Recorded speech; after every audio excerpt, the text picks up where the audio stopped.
Aloha. So at a certain point, generally about 4 or 5 weeks into lessons, I talk about the validity of understanding chords or family chords, 7 tones onto which, when we put 3 of them together, stacked harmonies, dyads plus a dyad, and sometimes even another dyad, tertiary harmony, becomes chords like a D dominant 7, or a G7, or a C7, or a F7, or a B7. Now what happens is you and I learn our standard chords, like key of C major would have C major, which is a C, E, and a G. E, C, E, G, C, E. When we use our secondary fingerings, we can start playing these same chords, and then inevitably later on down the road have the ability to move them up to play bar chords, which turn into other chords. So playing a C major and then going to a D minor would allow us to play the, don't worry about the low note, you could even put an F if you want to, but we would have our A, D, and then F. That's a D minor. Our E minor is an open E, B, E, and then the rest are open. G, B, E. We take this E minor, move it up a half step, bar the first fret, and put down our middle finger, which gives us our sharpened mediant. You're going to notice this one looks exactly like an E major, but we're playing it up as an E sharp. The name of this chord in the key of C is F major, as E sharp and F are the same. F major then can go up to another bar chord, moving it up a whole tone for a G, but I'd rather show this G major and this G major. After our 5 chord, the G, we go to our A minor. Oddly enough, it looks exactly like our E major, but it's up a grouping of strings on the 2, 3, and 4. Our notes are E, A, C, E. I think I forgot to say the G. G, B, D, G, B, G.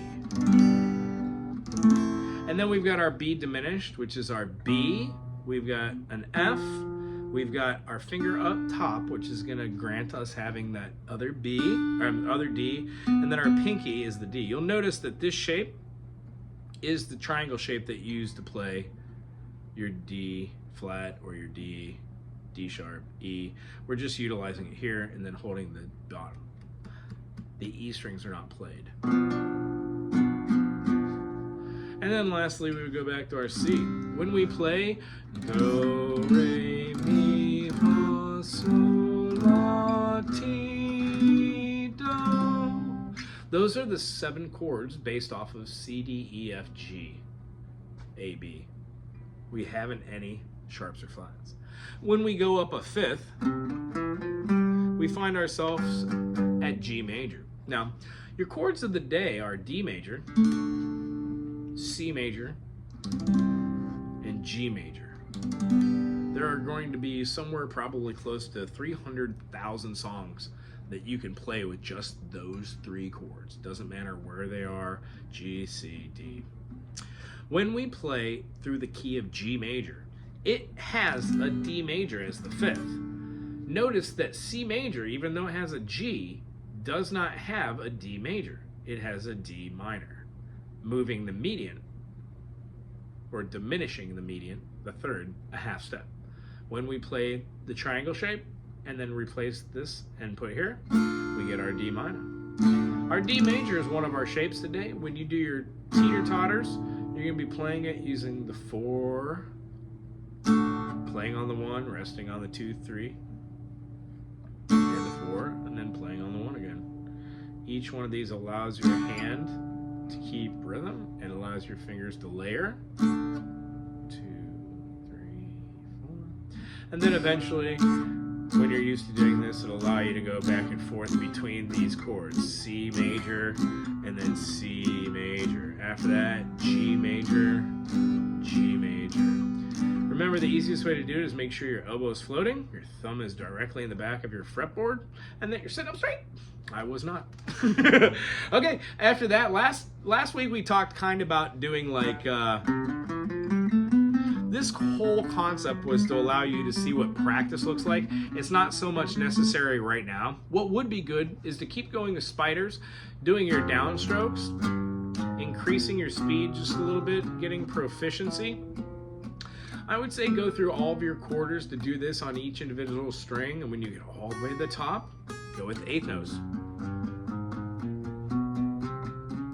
You can also try 16th notes after this. They're going to feel a little fast. Depending on how slow you go in the beginning, it might be a difference.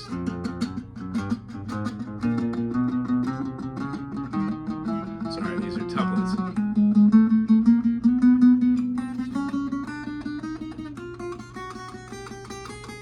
When we do 16th notes, I show students how to do these a couple different ways. I'll show you how to do it, but it's not necessarily what you should do this week.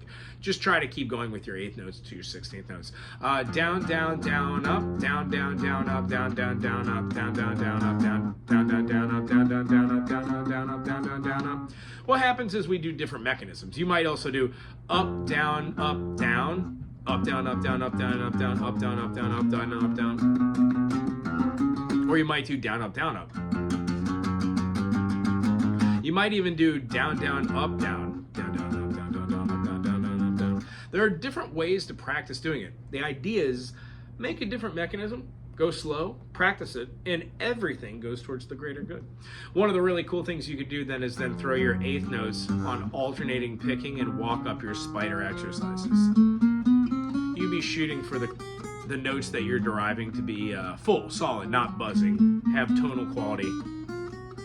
And notice how my fingers are kind of staying close to the fretboard. What I noticed is not going up, but going down, your fingers were way off the fretboard, and I think it's because it was foreign. Long story short, when you're doing this, try to concentrate on the thumb, swinging this elbow, sitting up straight, taking deep breaths, and the slower you go, the better in the beginning, because as it focuses your mind on what you're doing over here and judging the distances. And if I haven't shown you this one, try to do it this week as well. You can mute or you can play any chord you want.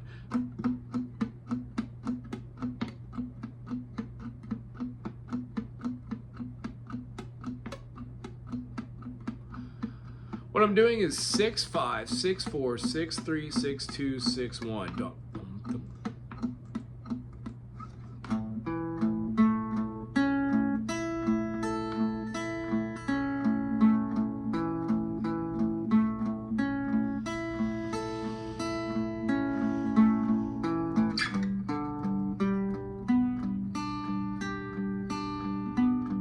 What we're doing is judging the spatial difference between two different strings while doing 8th notes. 1 and 2 and 3 and 4 and they don't have to be 6 string, 5 string, 6 string, 4 string, 6 string, 3.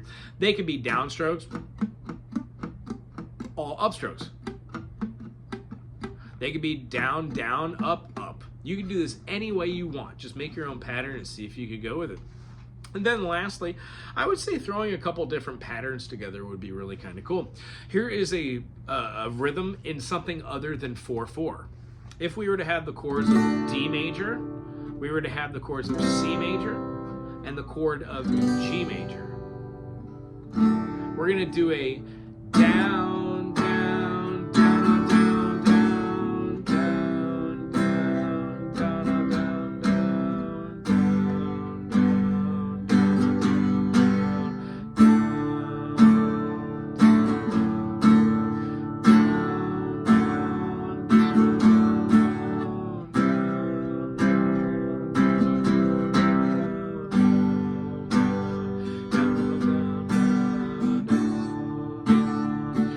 Notice what my hand's doing.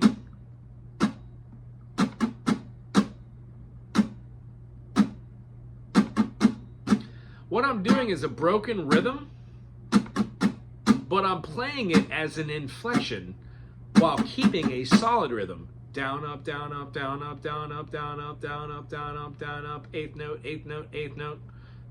Down, down, down, up, down, down, down, down, down, up, down, down, down, down, down, up, down, down, down.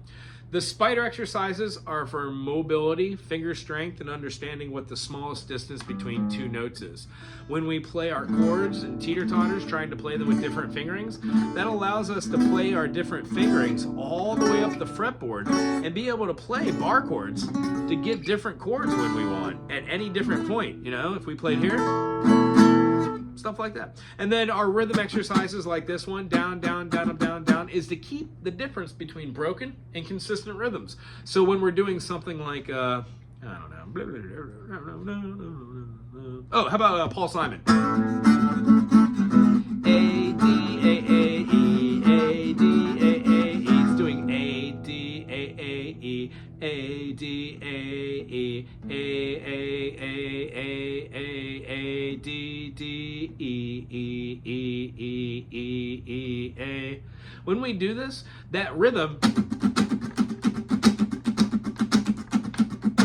down, up, down, up, down, up, down, up, up, up, down, up, down, up, down, up, down, up, down, up, down, up, up, up, down, up, down. Notice how my hand never stops swinging.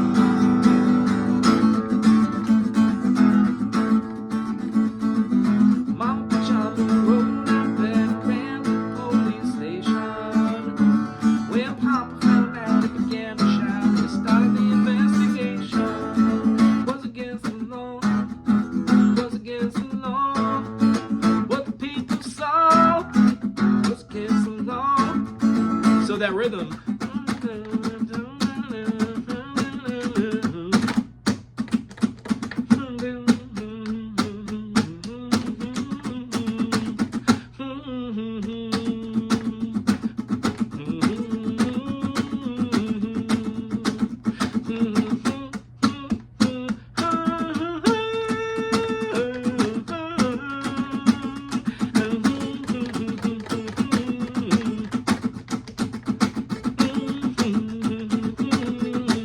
that is a rhythm exercise that I do when not playing chords, just to see if my right hand's linked up. And I do it as slow as everyone else does. I'll do 1 E and a 2 E and 3 and a 4 E and a.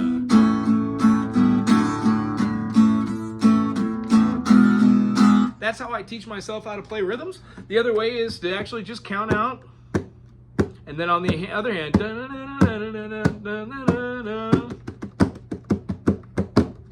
while keeping a constant. I don't know if you play little drums. I don't think we talked about this. What I would like to do is jump on the drum kit maybe for 5-10 minutes in one of our next sessions and see what kind of rhythm we have with our hands. I have a feeling you're ambidextrous, and if you haven't spent any time behind the drum set, it's always great to play drums. It's lots of fun. Anyway, it was really good seeing you. I would say if you've got a little music notebook, it would probably behoove you to write down a couple of the concepts, and then next week as a review, let's just see if we could get through these chords. C major, D minor, E minor, F major, G major, A minor, B diminished, C. When we go up 5 notes, we arrive at G. G major, A minor, B minor, C major, D major, E minor, F sharp diminished,